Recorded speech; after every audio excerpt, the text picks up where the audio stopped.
남았는데 제가 30분 동안 할 수 있는 걸로 그냥 요약 정리를 했어요. 그래서 짧은 시간이니까 핵심적인 부분만 드리고요. 처음 우리 이제 여성질환에 관련된 클리닉 준비하면서 그 제일 중요한 부분들로 그리고 우선 지금 현재 진행 중인 부분들로 먼저 안내를 드리도록 하겠습니다. 첫 번째 기초체온표. 우리가 작년에 이걸 만들었는데 실상 이제 난임 임신을 생각하시는 분 한 분에게 딱 써봤어요. 그래서 향후에도 우리가 이게 필요하기 때문에 저는 기초적인 이해하기 위해서 설명 먼저 드릴 거고요.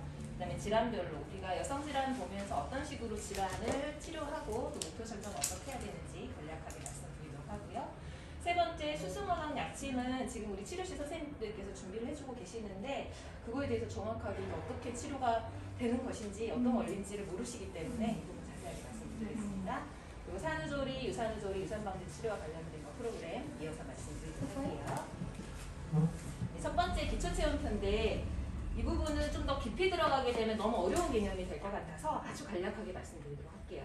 기초체온표는 우리가 체온을 측정하는 게 뭐 기로도 체온 측정하고 이마로도 측정하고 에바로도 체온 측정하잖아요. 기초체온은 우리 몸의 심부에 있는 체온을 측정을 하는 거예요. 그래서 구강, 또 항문, 질 통해서 측정하는 건데 편의상 구강, 혀 밑에 있는 부분으로 구강 체온계를 이용해서 측정을 합니다. 이걸 왜 하냐면 여성은 우리가 월경이 있고 배란이 있잖아요. 근데 그 시기에 따라서 체온의 변화가 나타나게 돼요. 그렇기 때문에 이 체온의 변화를 관찰을 하면서 환자분이 배란이 규칙적으로 잘 되는지를 확인할 수가 있고 그리고 또 하나 이제 중요한 사실은 여기 이제 난소인데요. 배란이 되고 나서 황체가 형성되면서 황체 호르몬이라는 게 분비가 되는데 배란기 전후로 온도 차이가 나타나게 되는 건 이 황체 호르몬 때문이에요. 황체 호르몬이 하는 역할은 체온을 높여주는 그런 반응도 있지만 제일 중요한 거는 수정란이 여기서 이제 만들어져서 자궁 내벽으로 이동을 해서 착상을 하게 되는데 착상을 견고하게 잘 유지를 시켜줍니다. 그러니까 임신 유지가 잘 될 수 있게끔 도와주는 호르몬이에요. 그래서 우리가 체온을 측정했을 때 고온기가 배란이 되고 나서 체온 상태가 고온기가 잘 유지가 되면 자궁 내막 상태가 튼튼하구나 라고 판단할 수가 있어요. 그러니까 임신을 생각하고 오시는 분들은 여러 가지 이제 증상을 호소하시는 분들도 있지만 몸이 특별히 뭐 아픈 데는 없는데 임신만 안 된다 라고 하는 분들도 있잖아요. 그런 분들이 어떤 증상을 가지고 어떤 걸 기준으로 가지고 치료를 진행을 해야 될지 좀 헷갈릴 수가 있어요. 의사 입장에서도 그렇고 환자 입장에서도 그렇고 그럴 때 매번 이렇게 체온을 측정하면서 주기별로 고온기가 잘 유지되는 그런 상태들을 관찰하게 되면 난임 환자분들이 보통은 뭐 3개월, 6개월 이렇게 장기간 치료를 하게 되는데 그 과정 중에서 과정을 좀 정확하게 이제 나아가고 있는 것들을 확인을 하면서 치료를 할 수가 있겠습니다. 그러니까 이해되시죠? 네. 자, 질환별로는 앞으로 이제 월경불순이나 난임이나 시험관 준비하시는 분들은 아까 앞에서 보셨던 기초체온을 측정을 해서 계란이 잘 되는지 그리고 황체기 때 고온 유지가 잘 되는지 즉 황체 호르몬 잘 나오고 있는지를 확인을 하면서 치료 경과를 관찰하는 게 필요하고요. 산후조리, 유산후조리, 또 유산방지 치료 이 부분은 제가 이따 다시 말씀드리도록 하고 그리고 이제 마지막 염증 질환인데 이제 여성 염증 질환이면 대표적으로 뭐 질염, 또 뭐 방광염도 자주 생기기도 하고 그리고 이제 골반염도 있습니다. 초기 이제 급성기에는 염증 치료가 4년 오진 않잖아요. 대부분은 뭐 1년에 뭐 3번 이상 염증 너무 재발을 잦다든지 또는 항생제를 뭐 한 달 이상, 2달 이상 복용을 했는데 증상이 낫지를 않아요. 그래서 그럴 때는 환자가 이제 필요하다라고 생각해서 내원을 하게 되는데 이때 이제 우리는 한약이라고 하는 천연 항생제, 산빛 한약을 처방을 하게 됩니다. 그러니까 항생제로 치료를 하는 게 아니라 산빛 한약으로 치료를 해서 염증을 개선을 시켜주고 그 뒤로 또 중요한 건 재발 방지잖아요. 그래서 보강하는 한약을 처방을 해서 재발을 방지하는 부분까지.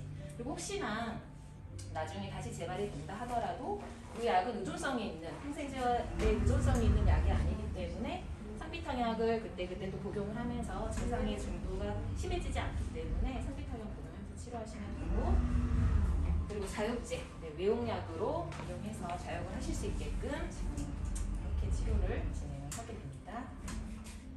네, 이제 드디어 수승화강 약침을 하는데요. 수승화강, 수승화강이죠. 여기 오른쪽에 있는 그림처럼 물기운은 위로 올려주고 불기운은 아래로 내려준다라고 하는 건데 이 말은 좀 생소하실 수 있는데 이런 내용은 들어보셨죠? 머리는 시원하게 하고 발은 따뜻하게 하라. 두한초견. 그것과 같은 건강 섭생 원리라고 생각하시면 돼요. 왼쪽에 있는 이 상열한이라고 하는 증상을 치료하기 위해서 수승화각이 필요한데요. 이 상열한이라고 하는 거는 우리가 뭐 물도 마찬가지고 공기도 마찬가지예요. 따뜻한 기운은 항상 위에만 머물러 있습니다.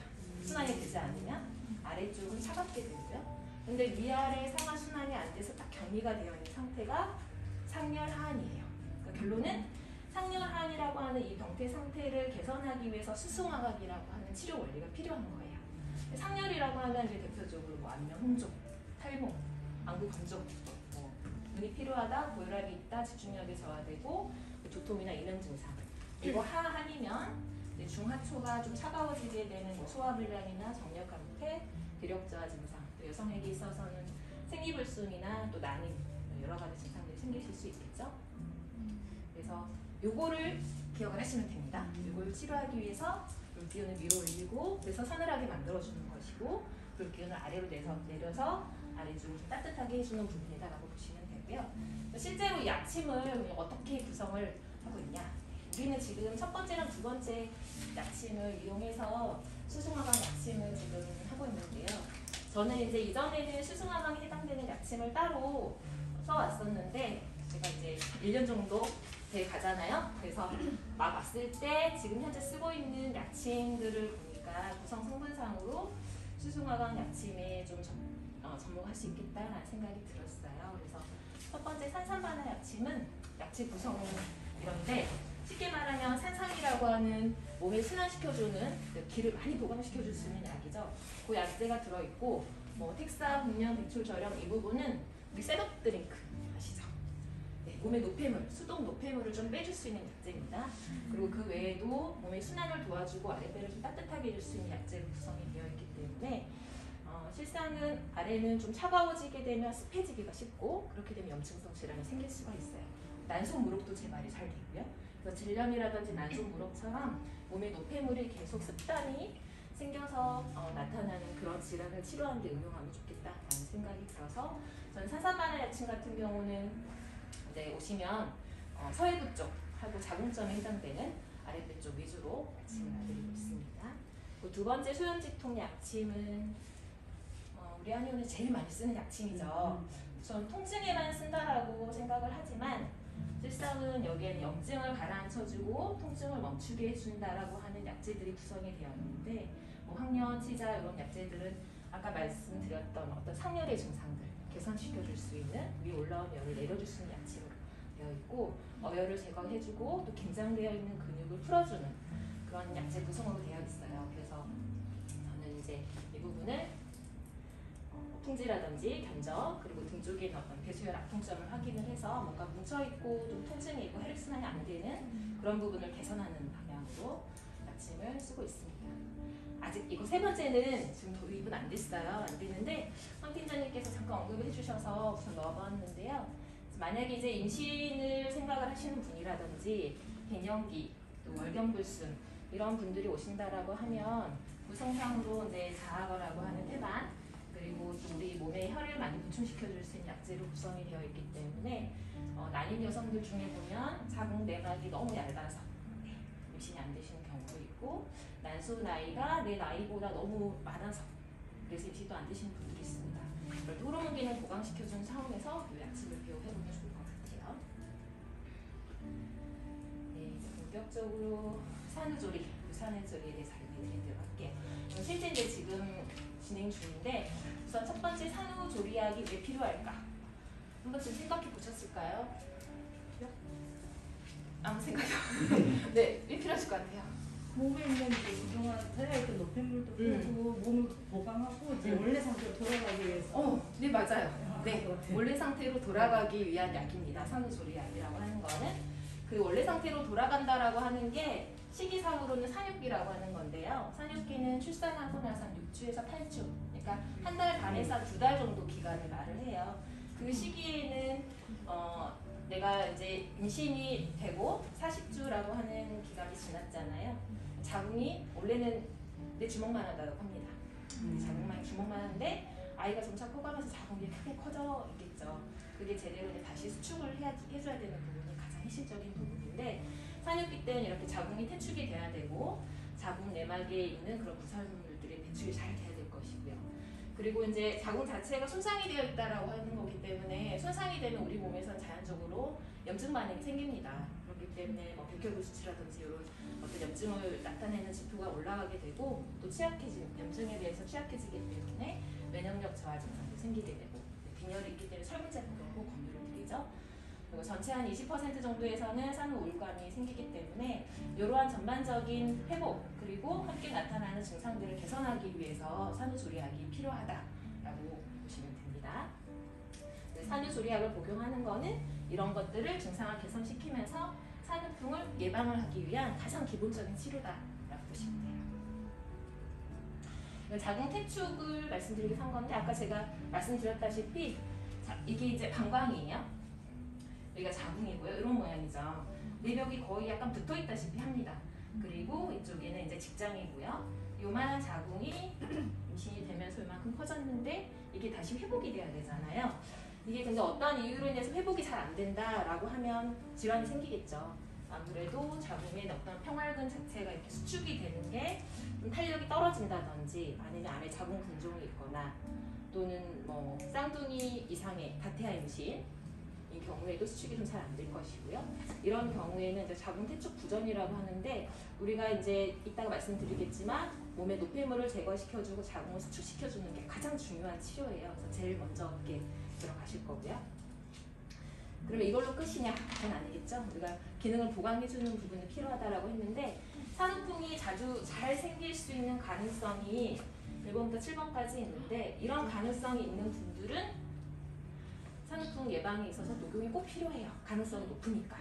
1번은 임신 중에 닉덧이 심했던 경우, 2번은 이제 뭐 임신 중에 다른 뭐 문제가 많았던 경우, 세 번째는 임신 중에 체중이 도리어 또 너무 많이 증가했을 때도 기혈순환에 방해가 되기 때문에 산후풍의 원인이 될 수 있고요. 출산 후에 산육계의 건강관리를 소홀히 한 경우, 제왕절개 수술, 쌍둥이 출산, 분만 시에 출혈이 심했던 경우, 7번째는 산모의 몸이 하약한 경우, 특히 이제 만 35세 이상 노산의 경우에는 꼭 필요하다라고 보시면 됩니다. 실제로 지금 산후조리 치료는 우리가 총 40일로 기본 치료를 하고 있는데요. 아까 말씀드렸던 초기 10일은 자궁의 수축을 도와주는 부분, 그리고 몸 안에 모루를 잘 제거해줄 수 있는 부분으로 들어가게 되고, 그 다음 15일은 내막을 회복을 돕고, 그리고 그 뒤로 이제 여성의 호르몬 기능을 도와주는 부분으로 치료가 진행됩니다. 네, 다음은 유산후조리입니다.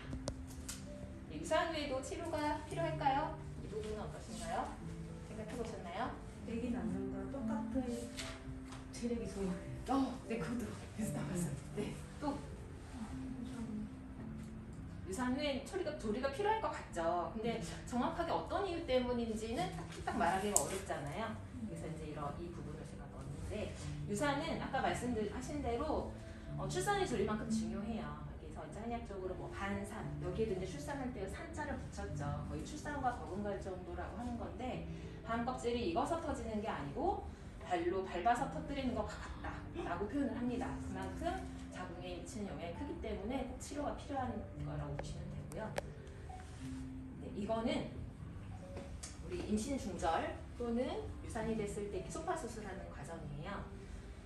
이거는 이제 뭐 혹시 이제 원치 않는 임신을 했을 때 임신 중절을 하기 위해서 소파를 받는 경우도 있으시지만 계류 유산이라고 하는 계획 임신을 해서 태아 아기집을 확인을 했고 그대로 이제 뭐 8, 9주 정도쯤에 태아 심장 소리까지 확인을 했는데 임신이 중단되는 유산을 겪는 분들도 계세요.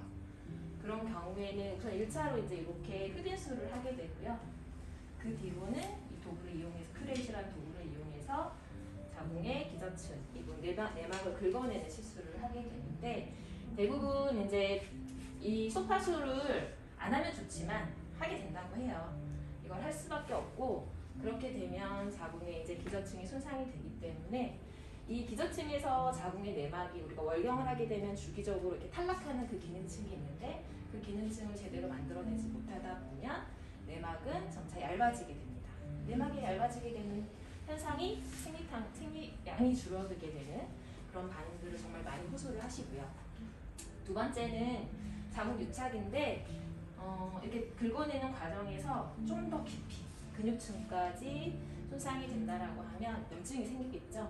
그러니까 피부에 이렇게 상처가 찰과상이 좀 심하게 생기면 피부 조직이 모공도 없어지게 되고 약간 섬유화 반응이 생깁니다. 그래서 그런 것처럼 자궁 내막에도 그러한 반응들이 생기게 되는데 그렇게 되면 이렇게 자궁 내벽이 붙어버리는 섬유화 반응 때문에 나중에 이제 정자가 지나가는 길에도 방해가 될 것이고 그리고 혹시나 수정이 된다 하더라도 수정란이 착상이 되는데 중단 임신이 이제 유지가 잘 되지 못하는 유산의 원인이 되기도 합니다.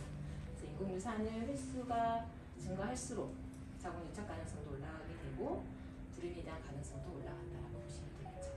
자, 그래서 유산후 치료가 필요한 핵심적인 이유는 이것까지 먼저 기억하시면 돼요.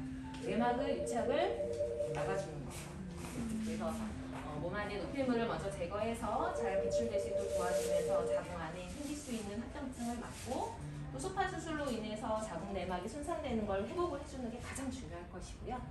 그리고 유산 이제 수술을 하시고 나서 월경을 해야 되는데 월경이 늦어지시는 경우들이 있어요. 또는 배란성 월경이 아닌 경우도 있습니다. 그래서 그런 경우에는 난소의 호르몬 기능을 회복을 해서 정상적인 월경이 될 수 있도록 도와주는 치료. 그래서 이렇게 치료 단계를 세 가지 단계로 나눠서 초반에 어혈을 제거해주는 치료, 그 다음에 2단계는 내막의 손상을 회복을 도와주고 마지막으로는 나중에 배란성 월경이 잘 될 수 있도록 호르몬 기능을 강화시켜주는 부분까지 해서 마무리가 됩니다. 네, 이건 이제 유산을 막는 방법. 네, 이거는 일반 임신 경우하고는 좀 다르고요. 시험관을 시도하시는 분들이 이제 체외 수정을 해서 그 수정란을 이식을 하는데 착상이 잘 안 되시는 경우들이 있어요. 그래서 착상탕 있나요? 라고 문의를 할 수가 있습니다. 그래서 그런 경우에 이제 착상이 잘 될 수 있게끔 도와주는 부분을 착상탕이라고 하고 또 유산이 2번 이상 계속 반복되면 습관성 유산이라고 하는데 그때는 이제 대부분이 또 유산이 됐어요 라고 내용하시는 경우도 있어요. 임신이 되면 그 뒤로 태아를 안전하게 해줄 수 있는 상약, 안태아로 문의를 하시는 경우들이 있습니다. 이 유산은 이렇게 횟수가 이전에는 뭐 유산을 경험하지 않았다 하더라도 다음 임신 시의 유산의 위험률은 7%라고 하고요. 한 번, 두 번, 세 번 반복될수록 다음 유산의 위험률이 점차 높아집니다. 2배, 3배 이렇게 높아지게 되죠.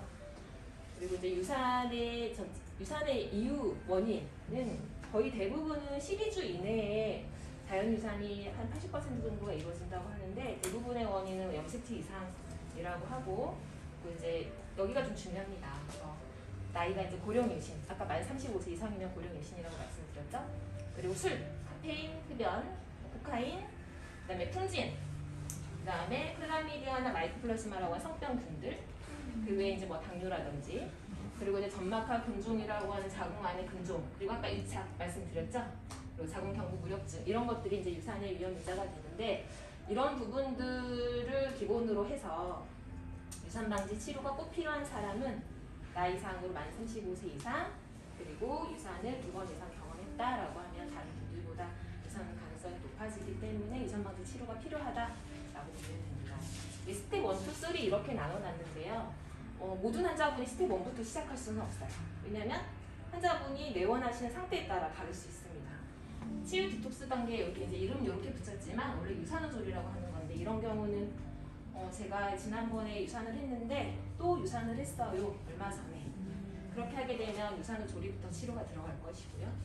두 번째는 유산이 되고 나서 어혈 제거하는 약도 먹고 했는데 이제 임신을 다시 한 번 더 준비를 해보고 싶어요.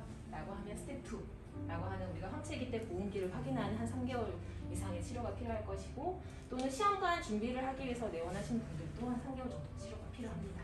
그래서 황체기 때 보온기가 잘 유지가 되는 그런 착상력이 높아지는 상태를 확인을 하면서 치료 경과를 확인을 하면 되고요. 스텝 3는 이제 임신이 된 거죠. 임신이 되었기 때문에 그 뒤부터 이제 안정적으로 임신이 유지가 되고 출산까지 이어지실 수 있도록 안태아를 처방하는 치료로 진행이 됩니다. 네, 이제 마지막인데요. 녹용 이건 제가 그냥 간단하게 썼는데 녹용을 제가 아까도 목에 녹용이 필요한 경우 뭐 산후풍에 대해서도 말씀드렸고 했는데 녹용은 어린 수사스의 뿔을 1년에 딱 한 번 채취해서 잘 말린 것이라고 하고요. 여러 가지 뭐 효과는 많이 있죠. 녹용이 뭐 면역력을 상승시켜준다, 항산화 효과가 있어서 노화 방지에 도움이 된다, 아이들 성장기 보약에 도움이 되고, 또 뭐 수술 회복, 그다음에 나이 드신 분들 뭐 뼈 관절염 있는 부분들 이렇게 상세하게 따로따로 이렇게 이제 말씀드리는 것도 좋고, 저는 이제 딱 세 가지로 그냥 공식적으로 이제 정리를 해서 말씀을 드리는데, 성장인자 이거는 우리 몸에 이제 체세포의 성장을 도와주는 부분들도 있고, 뇌신경세포와 관련해서도 뭐 건망증이라든지 치매 예방에도 도움이 될 거고, 또 아이들이 키 성장뿐만 아니라 이제 지능 개발에도 도움이 된다라고 말씀을 드리고요. 그리고 이제 무엇보다 출산 후에는 이제 아이가 산도를 지나서 이렇게 나오게 되잖아요. 그러면 자궁 내막뿐만 아니라 질병, 폐음 이런 부분도 손상이 진짜 많이 돼요. 그래서 그런 부분들에 대해서 성장을 도와줄 수 있고 회복을 돕는 부분으로 꼭 필요하다고 말씀을 드립니다. 좋은 녹용은 러시아산 녹용이라고 합니다. 그래서 러시아, 뉴질랜드, 뭐 중국산, 한국산 이렇게 있는 국내산이 있는데, 러시아가 이제 다른 곳과 다르게 이제 해발 고도가 좀 높고, 그리고 녹용이 이제 방목해서 키우게 되는 부분도 있고요. 뉴질랜드산하고 다르게 기온 자체가 뭐 영하 20도 미만이기 때문에 그 에너지원이 이제 뿔로 많이 전달이 된다고 해요. 크기 자체도 뉴질랜드산과 녹용은, 그러니까 러시아산은 완전히 다르다고 합니다. 그래서 우리 한의원에서 처방하는 녹용은 러시아산 궁골 상대를 씁니다. 지금 이쪽에 있는 성장인자가 많은 부분을 쓰기 때문에 선생님께서 참고하시면 될 것 같아요. 네, 시간이 52분인데 복습하겠습니다. 복습 잘 들으셨죠? 네. 네, 기초체험표 왜 작성할까요? 황책을 알기 위해서. 네, 황체기 확인, 보온기 확인하기 위해서 그렇죠. 임신 준비하시는 분들에게 몸이 좀 나아가고 있는 부분 건강 파악을 위해서도 중요하고요. 잘 맞추시면 제가 이따 초콜릿 하나씩 드리겠습니다. 잘 보세요. 네. 네. 스승하는 약침의 효과는 무엇인가요? 네, 치료실 선생님. 치료실 선생님. 오랫동안 접해보셨던 치료실 선생님께서 한번 말씀해 주시죠. 네. 위쪽 따뜻한 걸 내려주고 위쪽에 있는 열을 내리고 아래쪽 차가운 열을 놓고. 맞아요. 맞습니다. 이따 오세요. 네. 계산하기 위해서입니다. 네, 간단하게 말씀드렸습니다. 출산한 지 얼마 안 된 저는 산후풍이 없는데 산후조리 한약을 먹어야 되나요? 산후풍이 없다고 하세요. 근데 산후조리 약을 먹어야 될까요? 네. 네. 왜요? 출산을 했으니까. 출산했으니까. 네, 모든 치료는 치료보다 예방이 중요하죠. 예방을 하는 부분이 산후 40일의 가장 기본이라고 보시면 됩니다. 환자분께 그렇게 말씀드리시면 좋겠죠? 지금 산후풍이 있는데 그러면 이번 40일 치료만 하면 되나요? 네. 40일 치료는 가장 기본적인 치료입니다. 네. 모든 산후 질환에 있어서 제일 중요한 건 출산 직후에는 어혈 제거하는 치료가 바로 들어가야 되고, 산후풍을 예방하기 위해서 40일 치료를 하는 거고, 뭐 산후 감염이건 아니면 산후풍이건 이런 거는 질환이 완전히 치료될 때까지 치료를 하는 것이 원칙입니다. 이렇게 말씀해 주시면 돼요. 산후에 녹용을 먹어야 하는 이유가 있나요? 어떤 경우에 꼭 필요한가요? 아까 1번부터 7번 기억나시죠? 네. 그리고 이제 녹용과 관련된 부분에서 설명드렸었는데, 네. 말씀하고 싶으신 자꾸 말씀을 하셔야 돼요. 선생님 말씀하세요 이제. 네. 졸리셔가지고.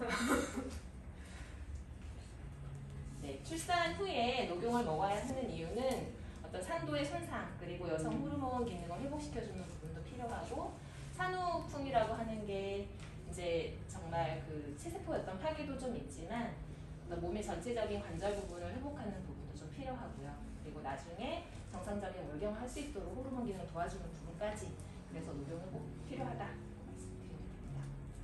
유산 후에 복용하는 한약은 어떤 효과 있나요? 제가 이건 직접 그림을 보여드렸죠? 네, 기억 안 나시나요? 제가 단어 하나 딱 기억하라고 말씀드렸는데, 네. 손? 아니요.